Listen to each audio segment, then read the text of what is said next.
you want to interact or drop a question, you can in the chat. You also have the option to request a live call-in, which would bring you into the studio so you can ask the question live.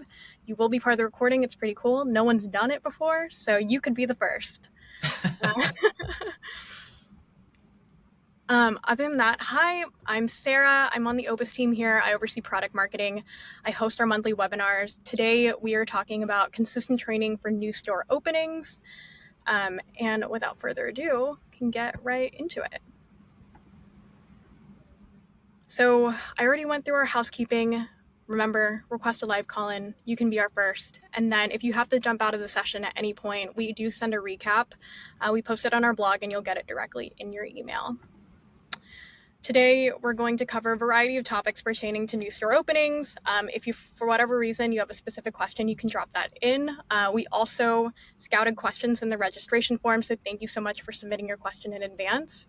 Today, we're going to cover ways to standardize training materials and processes across multiple formats and mediums, knowing that new store opening often takes place in a group setting, how to use online training in that group setting. In this case, with our lovely speakers, they're both using Opus.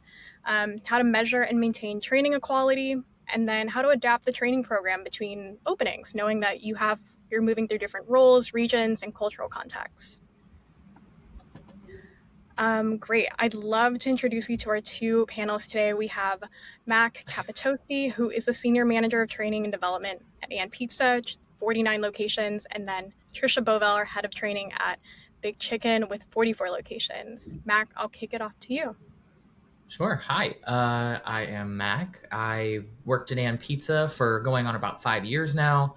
Worked my way actually up from kind of like an operations role into a training role now. And, I have the amazing opportunity to run the training department now. And it's been great partnering with Opus and having, this opportunity to kind of change what an LMS kind of was and what it is now with Opus, and being able to implement that every day with, how our company really is aligned for the future with marketing initiatives, food safety, implementation, NROs and things like that as well. So I'm glad to be here. Thanks, Mac. Over to you, Trisha. Hello, everyone. I am Trisha Bovell. Thanks for having me. Super excited to be here today. I was brought on as the first GM of the flagship Big Chicken location in Las Vegas in 2018. From there, it's been an incredible journey. I've watched Big Chicken grow from day one. And we've expanded into franchising back in 2022.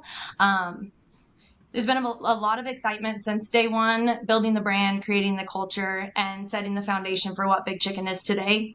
So when we did begin expanding is when I naturally moved into the role of head of training, since I, at that time, had the most experience with operations.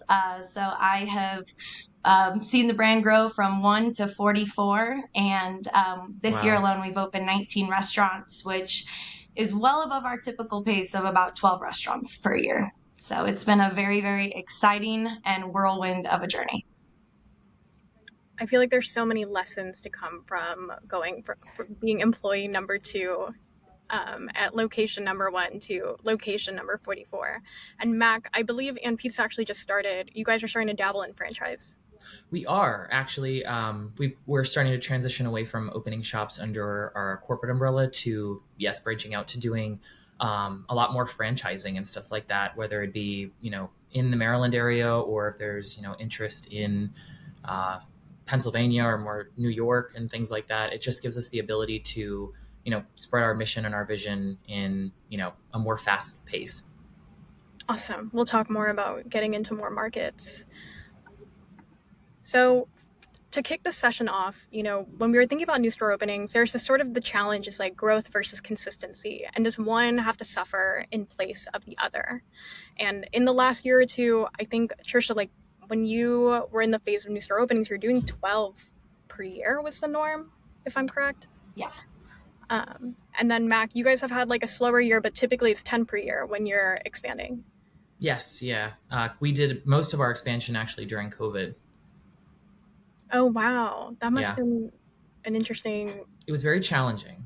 Yeah. But Everything we got is it done. A bit slower. Cool. So in terms of growth and then consistency, I feel like it would be fun to tag team both. You know, Trisha, in our kickoff session, you advocated for consistency, which I love and I think is very near and dear to being an L&D. And Mac, you said, you know, growth and pushing the envelope. I'd love to hear from both of your perspectives why you'd advocate for one in the place of the other. You want me to start off, Mac? Sure, if you'd like. Alrighty. Well, it's definitely a balancing act. Obviously, we have had to adapt because we are growing so fast, but consistency takes the cake because without consistency, you really can't grow. If you don't have consistency, you're going to be compromising on your quality.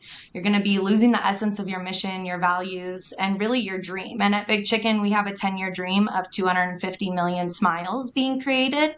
And without consistency, we won't be getting the guest experience right every single time. And so there would be no way for us to achieve that dream. And with that goal of consistency, Opus has definitely been the powerhouse behind it because all of our training materials are in one platform, which is huge. Before we had Opus, I know one of the major struggles that I had with my training department was getting the message from myself and my trainers down to those hourly team members when we're not on the ground and out at those locations. So with Opus and the messaging platform, having that direct line of communication from me directly down to the hourly team members and it not getting lost on the franchise owners or the managers has been huge. Wow. Well, thank you for the shout out. Oh my gosh. In terms of everything that you're using to maintain consistency, what other, besides just Opus, what else are you is in your toolkit? So we definitely use a lot of blended learning. So we do a classroom setting during new store openings. We do use traditional paper binders. And then, of course, our digital platform is Opus.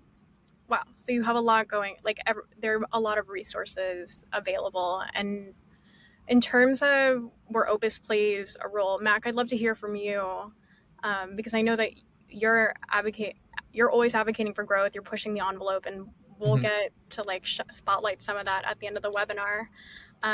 Why are you an advocate for growth over consistency? I feel kind of like Trisha said, it's a very delicate balancing act between the two, and I would say really it's really 50-50. Being an advocate for growth can really help you increase your market share, generate a lot of buzz around your brand, and it can actually help you potentially outpace your competitors. So while sometimes while consistency might be maybe sacrificed at times in the short term, it's to achieve your aggressive growth strategy and your aggressive growth targets. More so in the long run, consistency is more important. But in the short term, you have to think these are my objectives for the store. What is the typical timeline for a new store opening for both of you? At EM Pizza, are you talking about the whole NRO? How long does it take from day one to finish training? That can be anywhere from a week and a half to 2, just depending on the location where it's at. If it's maybe a mall location or if it's a standalone location that has an open dining room, it all just really depends on the context that we're opening that location in. Sure. And Trisha, what about you? Kind of the same as Mac. We have trainers on the ground for 18 days in any brick and mortar franchise location, but we also do a lot of non-traditional venues with arenas, cruise ships, stuff like that. So trainers are on the ground for 10 days when it comes to that more condensed menu, non-traditional feel. But actually training, it's 7 days of training, grand opening on day 8, and then they're in the restaurant for opening for the first 10 days. Wow. So That's awesome. typically a week and a half. And that's a lot of training for one person to go through consistently. What do you do to kind of change it up and keep it engaging? Our first 4 days are classroom setting, but also a mix of hands-on and blended learning. But then the last 3 days is all mock service. So we really only utilize that digital training for the first 4 days. And then we have 2 just standard mock service days. And our last day before the opening is actually split into 2 events, a friends and family event and a sneak peek event.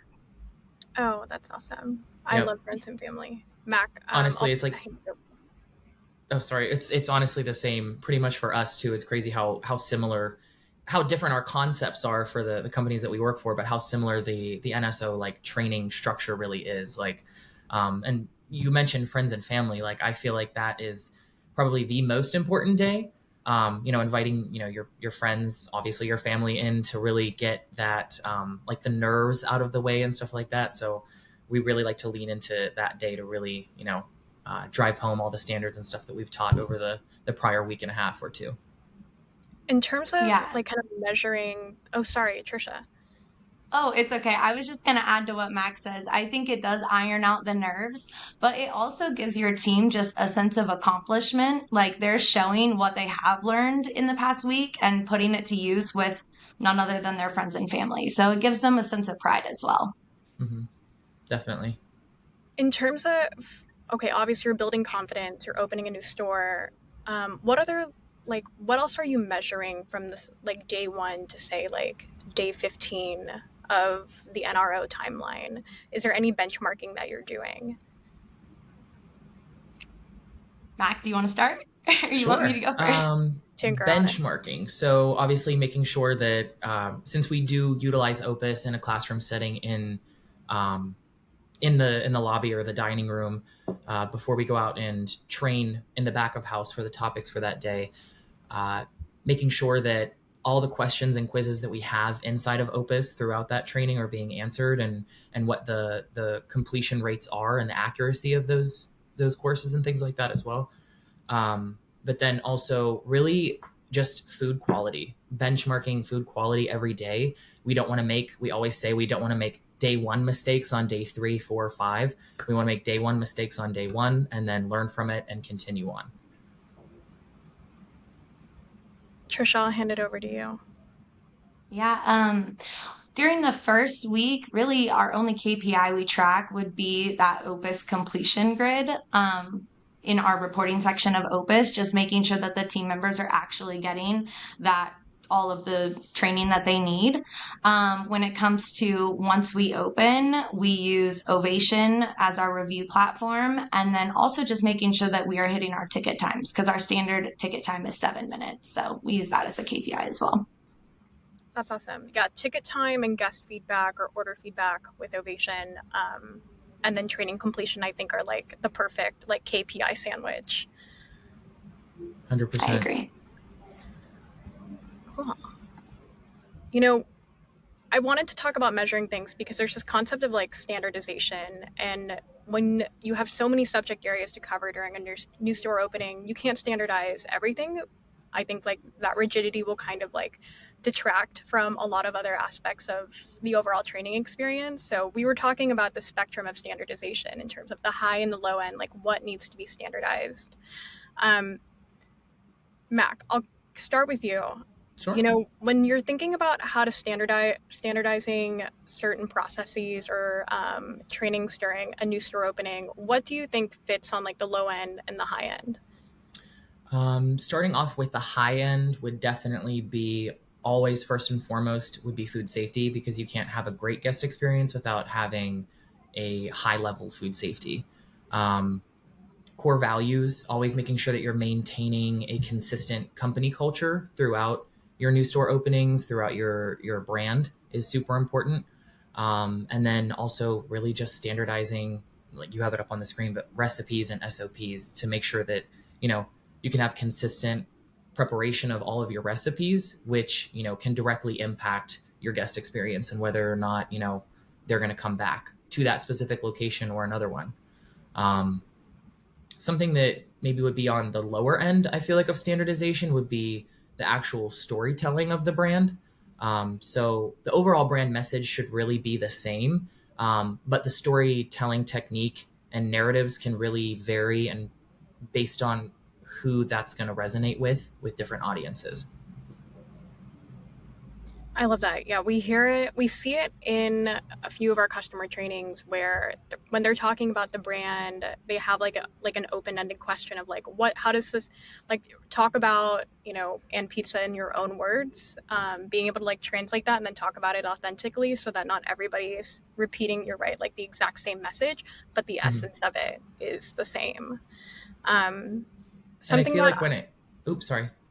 no. Something that I wanted to make sure we spotlight is you have like a specific framework for training on guest service that I thought was really. I was going through the module earlier of like its aim, right? Oh yes, apologize, inform, make it right.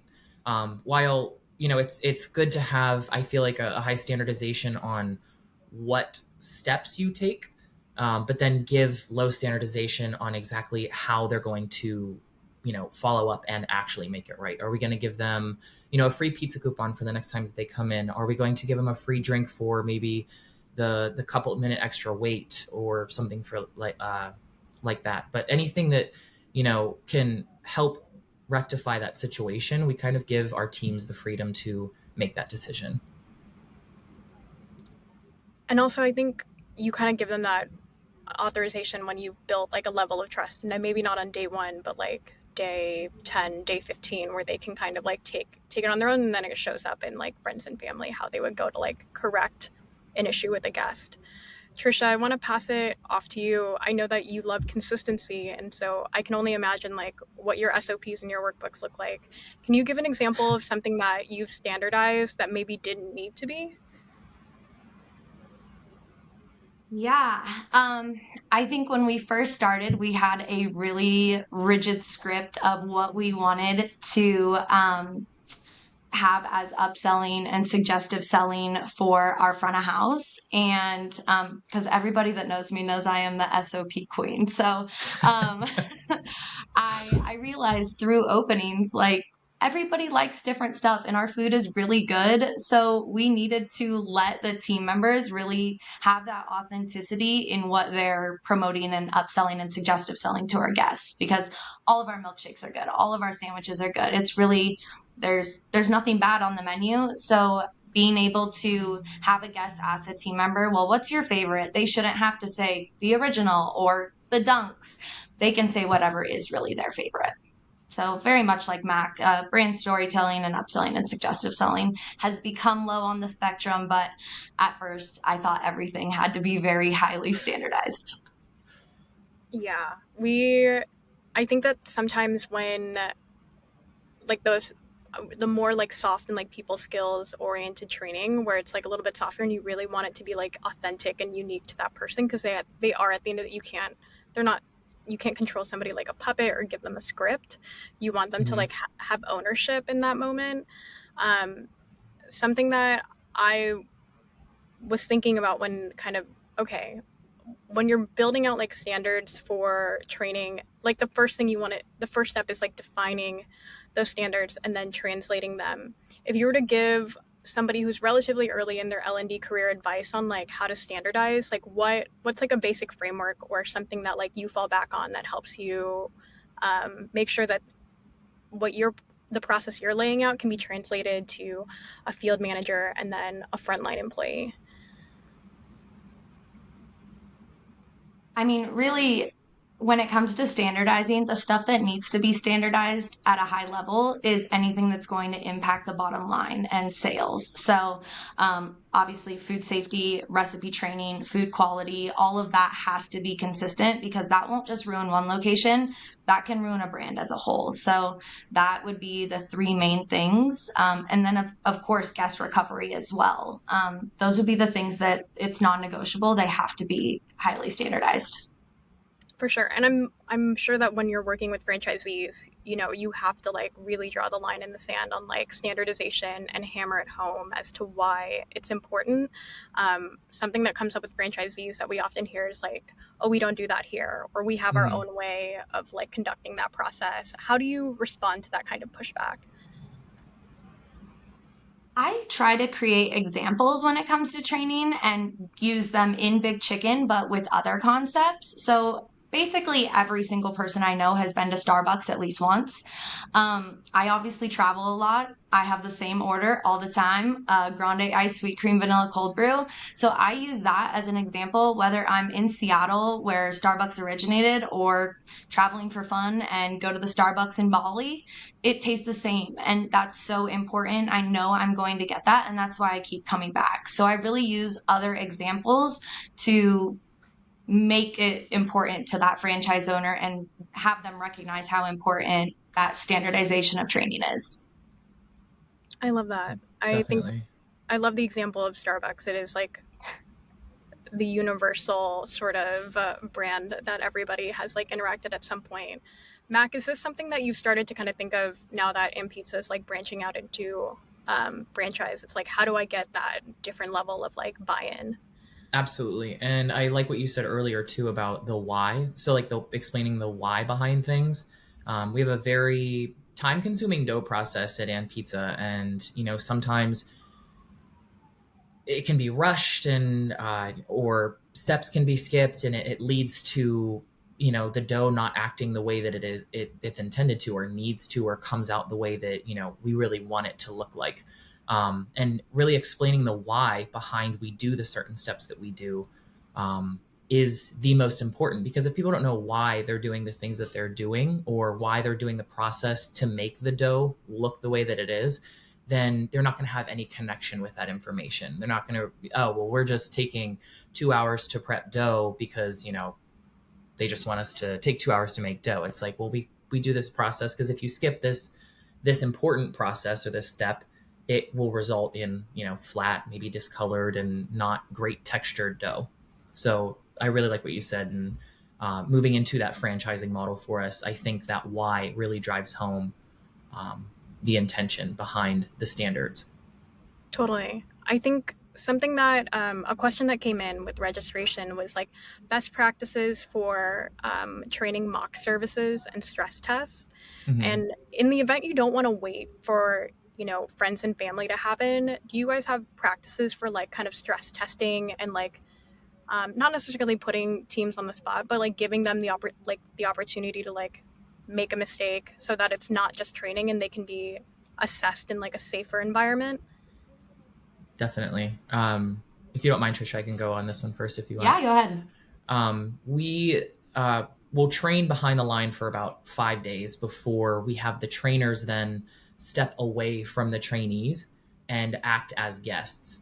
The trainers are, they have to pretend that, they're not going to like, badger people or anything behind the line or be rude or anything overtly, but, they're just providing more real world context to the opportunities and the things that they've noticed, seen, experienced in their time at And Pizza, whether it be, allergens or people asking for you to wipe the line before you make their pizza or change out their pizza cutter because, they have certain dietary restrictions and things like that. So providing more real world context is something that is very valuable in the NSO process, because when you do get to that friends and family or you do get to opening day, they already have an action in their mind of what to do whenever they experience that, and they're empowered to take that step on making it right for the guest and making it right for the brand as well. For sure. Trisha, do you have anything to add? Yeah, I mean, what Max said is 100% accurate. The only thing I would really add is we do gradually increase that intensity. So we go through those 3 days of mock service. The first day, we split the team in half. We have half of the team ordering like their guests. The other half of the team is actually in the stations that they're training on. We up it a little bit. On day 2, we kind of start inviting a few random people off the street. We'll just open the door like, hey, you want to come try some free food? So it gives us a little bit more of a volume. And then that day 3 is friends and family. First, we always do friends and family as a lunch session. So they're comfortable with those people. And inviting them in as their guests.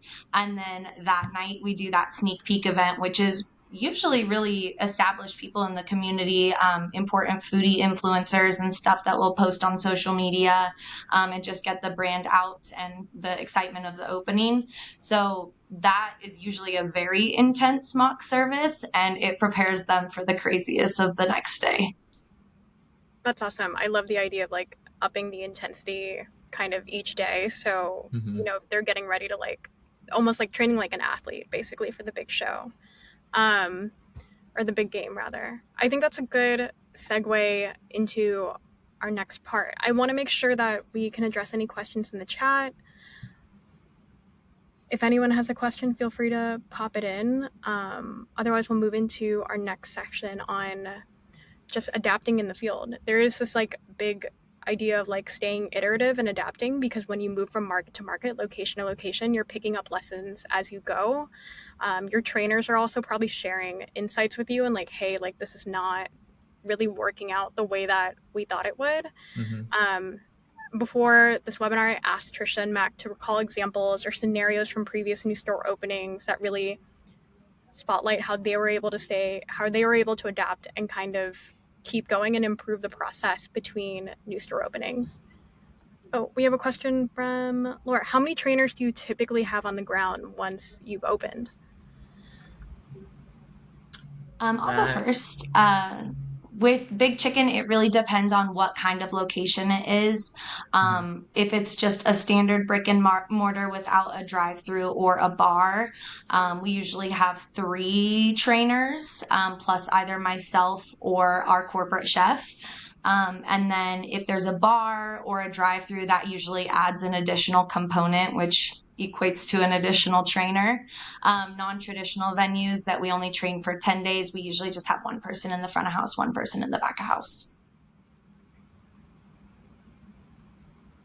Mac, what about you? We usually have anywhere from 4 to 5 while doing the training sessions. And it really, again, just like Trisha, it varies really on the level that they're performing throughout the training. Sometimes we can have 1 or 2 stay behind for an extra couple weeks just to make sure that things are being upkept. But maybe for a shop that isn't opening maybe at the level that we would want them to, we can leave an extra person to really, drive home those standards and things like that to make sure that the consistency is there after, the training team makes their exit. Awesome. So anywhere from 2 or 3. Yes, that was a great question, Laura. I should have addressed that in the beginning. Definitely. What is like the size of your team? Of course, like new store openings are an all hands on deck, but from just like the training perspective, how many people are you pulling in during this time period? Cool. Well, I'd love to hand you guys the floor to talk through, stories from previous NROs that like what went well, what didn't go well, and then a lesson that like you can share with our audience in terms of like, hey, I went through this. Here are my takeaways, and now I've actually made it something that I include in every new store opening. Mac, I'll let you start. Sure. So we've learned a lot over, where I think we just hit our 12-year market and pizza. We've learned a lot with the kickoff. So the first day, we call it culture orientation day. We do nothing other than come in, meet our team, and really define our purpose. So we really clearly outline our goals in the orientation, like introducing our company values, our mission, our expectations as a team, as a crew, and then what we're going to accomplish throughout the next week and a half or 2 while we're behind the line training. This is an awesome opportunity. And again, like every time we open a new location, our culture orientation gets better and better. But it's really another time to align all of the standards and create and see what unique culture and personalities come out of your team in that new location.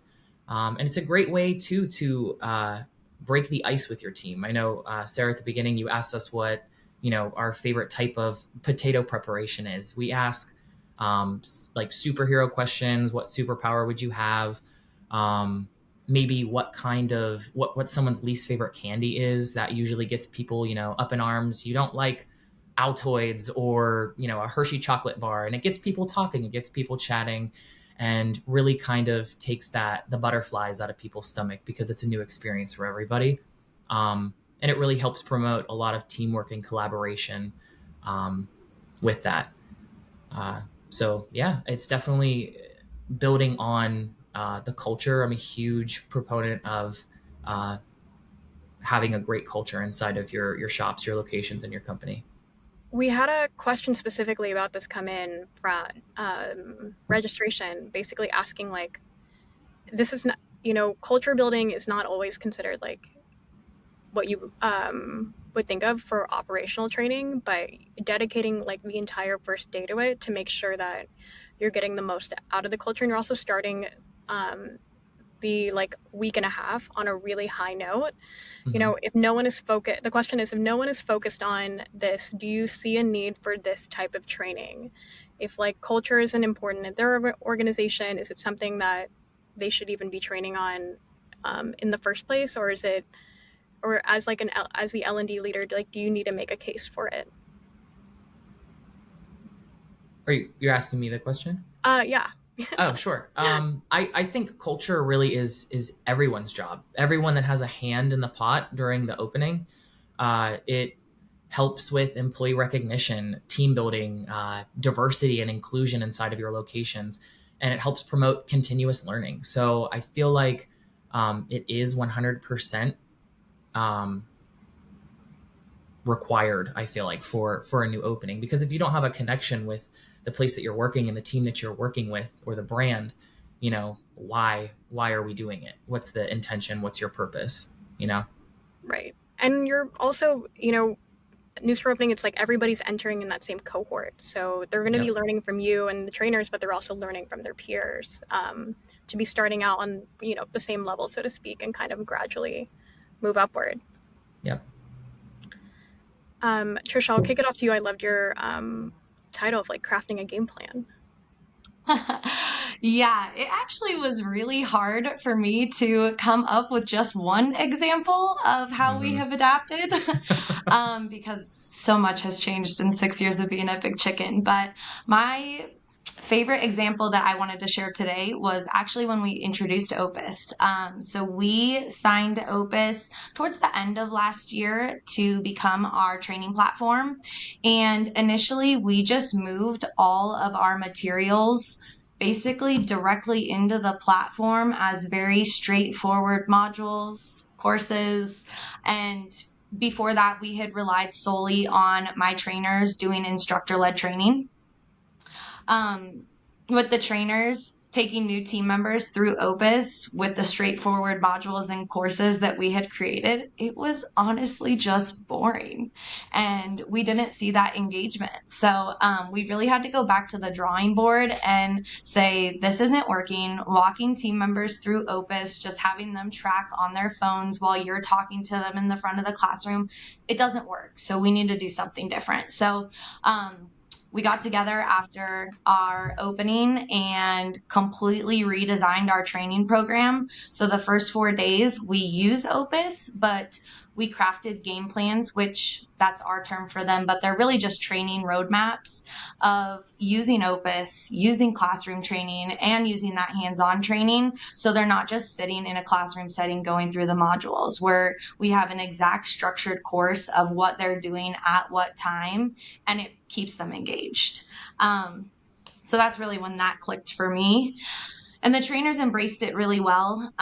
Then we ran into the problem of, okay, well, this works for new restaurant openings, but this doesn't work once the trainers leave and you're handing this game plan to a manager and saying, okay, you need to do one-on-one training the exact same way, because you can't expect that. It's so different in a classroom setting than it is one-on-one when a new hire starts after a restaurant opening. So we developed a completely separate set of game plans for new hire training after the new store opening, and that's worked really well. So we have completely separate modules in Opus. We have our new restaurant openings and then our new hire trainings, and the new hire training has check-ins, manager check-ins throughout it. The new restaurant opening, we have all of the check-ins at the end of each day instead of throughout, just because life happens, obviously. Some trainees aren't there all day, or they hop in after school, or whatever it is. And having those check-ins in our training for new store openings, it was holding up the process. So having them at the end of the day instead has made it a lot easier. But that's really been our craziest takeaway. And Opus was really to blame for that, because they made it obvious of what we needed to do and how we could up our engagement and adoption rates. For sure. I think something that we see with, oh, and we have a question in the chat, Bree, we'll get to you.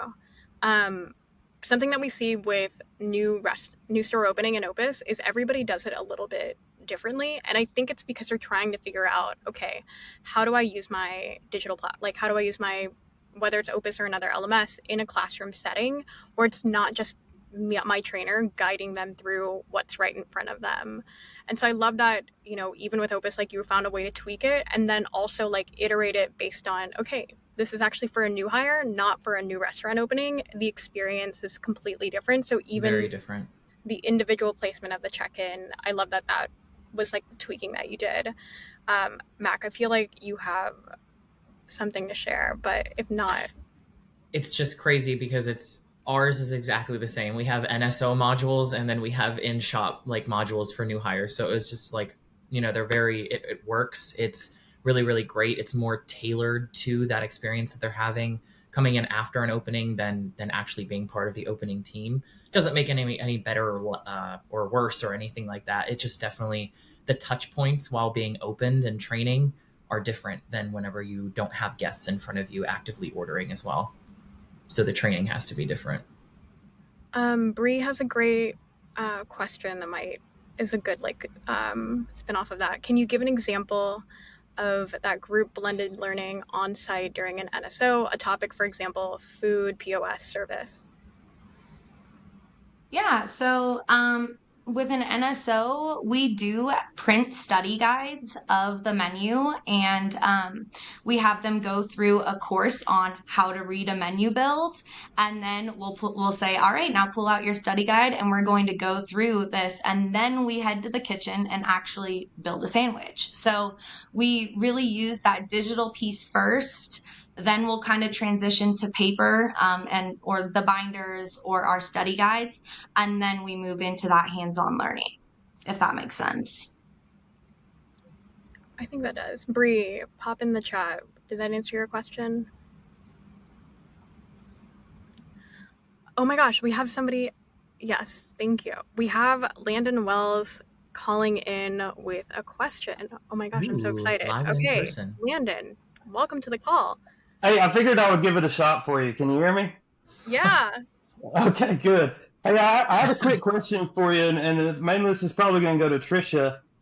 You know, I've opened stores for a lot of years, and one of the struggles that I see, you know, consistently through different brands is the transition from being in that leadership role of the training week to, you know, transitioning it to the management team that's going to be staying on site after, you know, after our teams leave.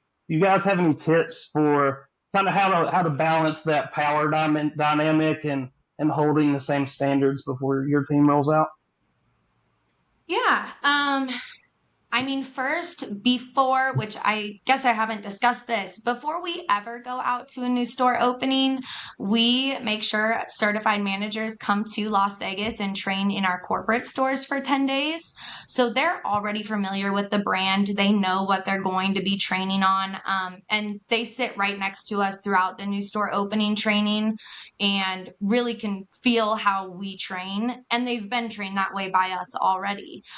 When it comes to keeping that standard, once our team leaves, we do a follow-up visit, either one or two people 30 to 45 days later, just to make sure everything's going as planned.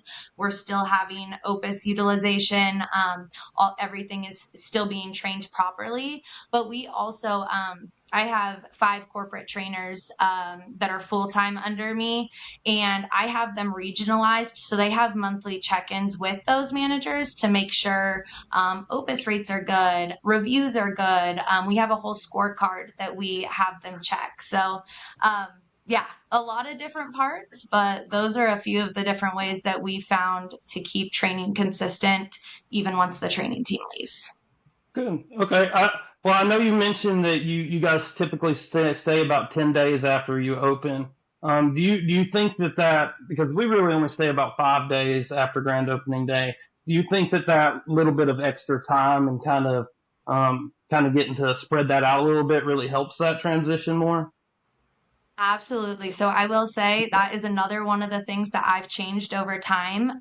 We used to have more time before we opened. We actually condensed our training, and Opus helped a lot with this as well. But we condensed our training down from 10 days prior to grand opening down to 7. And then we moved that 10 days to Gotcha. after. And really, it was more so to help support and offer that post support on the back end, because if you're not giving them at least really 2 full weekends after an opening, those first 2 weekends are always really, really hard and really stressful on the team. So having that support, that post support after grand opening day is huge. Awesome. Well, I appreciate that. Thank you. Thanks for Thank you, calling in. Sarah, for letting me come on. Yeah, Thanks great for calling in, question. Landon. We actually have another caller. This is so much Okay. fun. Calling in from Liam. Hi, so my name's Liam. I am director of trainer for Keypot, sub-brand of Vertex Hospitality. We run a full-service Korean barbecue and hot pot concept. So my questions are, I have 2 questions. One, we train in a multilingual environment. So our employees speak Spanish, Chinese, and then English as well. What kind, if you have experience with this, how do you bridge that gap while using Opus in your new store openings? That's a great question. I can take Mac, the have head you on this experienced one. that at all? Do you want to go first? Sure. Not as diverse of languages as the ones that you mentioned. We do have a lot of Spanish speakers at And Pizza, being located like in the DMV. We utilize Opus to translate all of our material pretty much for training sessions, for check-ins, and things like that. And 9 times out of 10, we do have people on the teams that are bilingual for English and Spanish, but Opus really just is really great for that. It takes the standards and translates them from English into, I can't remember how many languages, Sarah, but Over it 100. does an excellent, over 100. It does an excellent job at really translating them correctly, because I know a lot of other programs don't translate or conjugate words correctly. And I've gotten a lot of feedback from our teams that are Spanish speakers being impressed with the ability of Opus's, translation. It's really, really great. I can add some color to that. Yeah, we've invested heavily, especially in our Spanish translation. So we offer like 3 different dialects.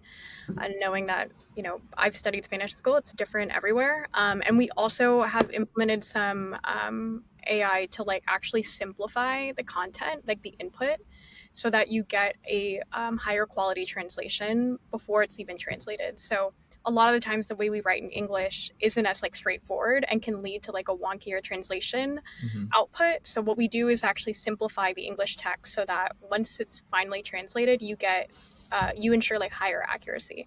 But Liam, I wonder if you're asking more so like you place an emphasis on having like multilingual trainers. Yes, well, we do have multilingual trainers as well that we use in our restaurants because of this. It's important that we get our lessons across, and then, but it's when we're using the modules. We just opened our 85th restaurant, and this was our first restaurant that we tried to use Opus during the NSO process. And that's why I thought it was perfect that this popped up in my email, because I wanted some more guidance in the after the trial, because it did not go as planned, to be honest. You know, Well, we open an average right now of 40 plus restaurants a year. Number two franchise growth in the US. But that gets me to my second question, though. You know, we are a full service restaurant, and during our NSO environment, we break off into positions to train bar, servers, back of the house, different various positions. How do you use Opus while training the positions and you know, teach those modules in the break-off sessions and groups?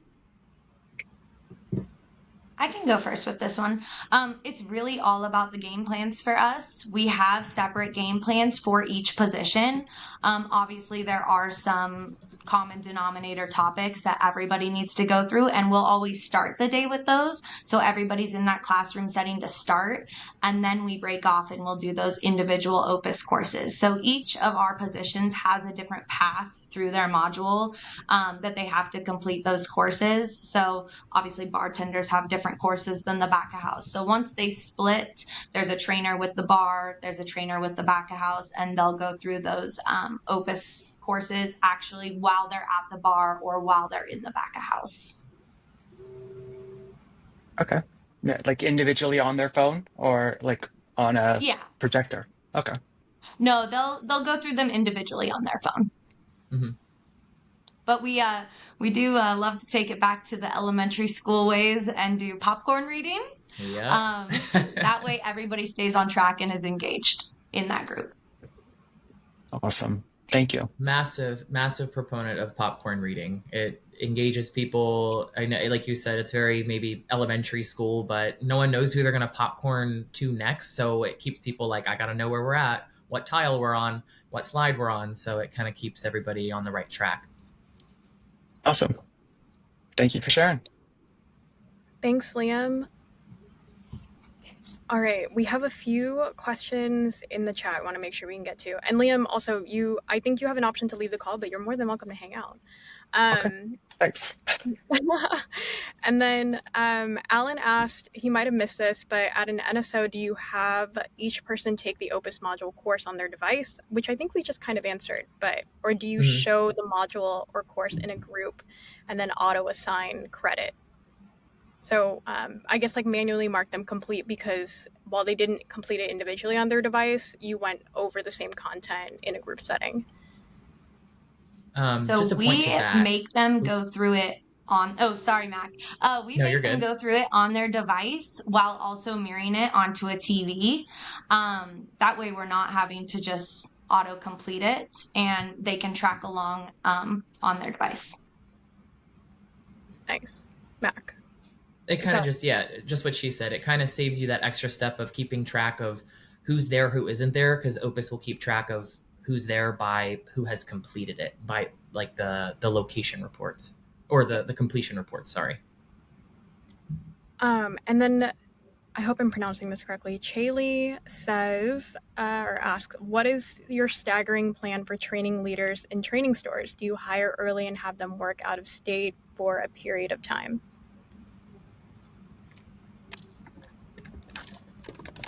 I can take the lead on this one. Start with it if you want. Go ahead.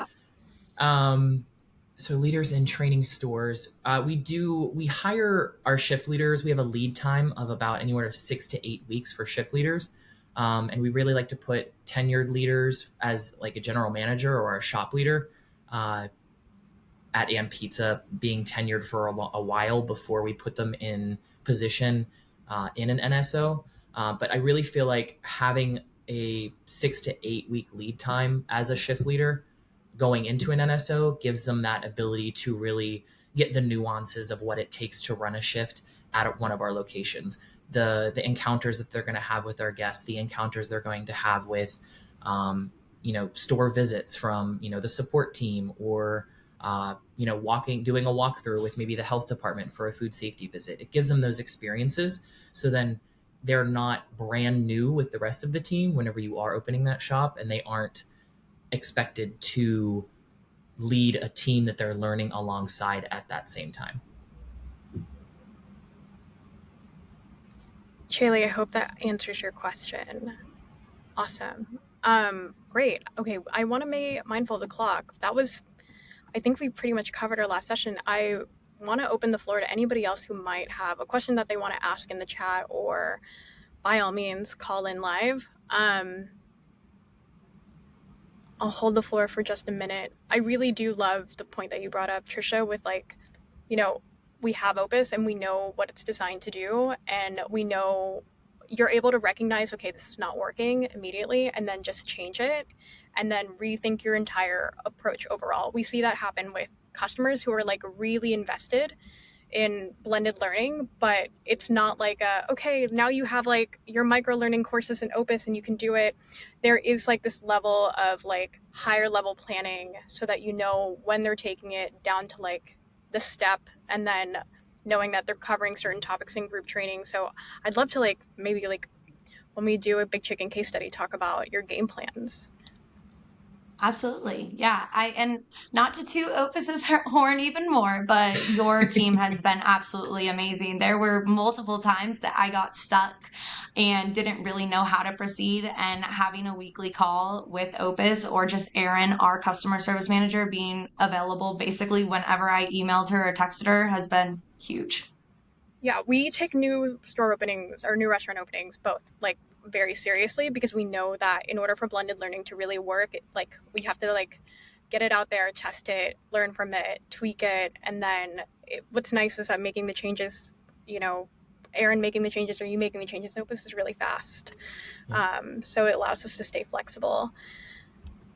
Cool. All right. If we don't have any more questions, I do want to just quickly spotlight, in the theme of working with And Pizza, and you guys have been tremendous partners. We just published a case study with them in terms of moving from paper training over to Opus. And the nice tie-in for our topic of our webinar today is, with Opus, you saw that 2-week decrease in ramp time for shop leaders, which is great. That's only going to help you grow faster. It's just raising this new crop of leaders within your organization. Trisha, you also mentioned, I think by switching to Opus, you were able to cut something from 10 days down to 7 days. And I think we see that because building your content in Opus, you realize I actually don't need this much content, and people can get the training that they need in person. And then what actually needs to be in an Opus module and what actually needs to be a resource in Opus can be done there. So you see people move through the training a lot faster. But I want to spotlight this case study with And Pizza. It'll be included in the recap of our webinar. And if there are no other questions, I invite you to stay in the loop with us by signing up for our newsletter. I promise we will not over email you. And join us in October. We are going to be discussing designing a successful tech pilot. It will be a really exciting session. Thank you so much, Julius. All right, Trisha, Mac, any last words? No, other than just thank you for inviting us to be on the panel. Oh my Yeah, gosh. thank you so much. This was really fun. And an hour went by way too fast. It did, actually. Well, I was like, oh my gosh. Yeah. The pleasure's all mine. Thank you, everybody, for tuning in. We'll catch you on the next session. Thank you so much, Liam and Landon, Alan, Shaylee, for asking your questions. If you have any feedback on our webinar, any topics, or anything to suggest, my email is Sarah, S-A-R-A, at opus.so. Let me know. All right, signing off. Have a great rest of your week, everyone. See you guys. Thank you.